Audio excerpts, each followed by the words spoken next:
Bilathikulam little hearts kindergarten and grade സ്കൂളിന്റെ 24ാം വാർഷികാഘോഷം നടന്നു. രജീഷ് പിയുടെ അധ്യക്ഷതയിൽ നടന്ന പരിപാടി ഡോക്ടർ റോഷൻ ബിജ്ലി KN ഉദ്ഘാടനം നിർവഹിച്ചു.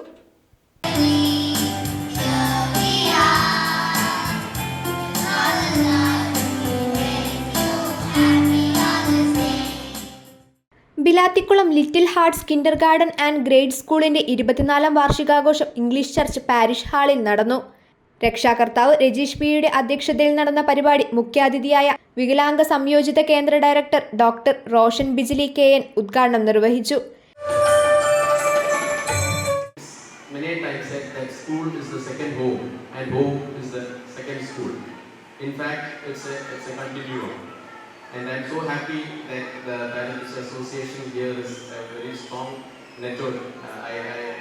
I could understand that because it's not common for the parents to come over to invite a guest.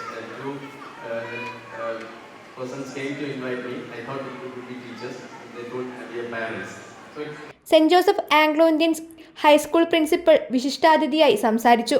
Doctor Ayisha Haleema, Sumitha Akhil തുടങ്ങിയ രക്ഷാകർത്താക്കൾ സംസാരിച്ചു. പ്രിൻസിപ്പൽ ലീന സ്വാഗതവും വിദ്യാർത്ഥിനി ദയാസുരാജ് നന്ദിയും അർപ്പിച്ചു. ACV news, Kozhikode.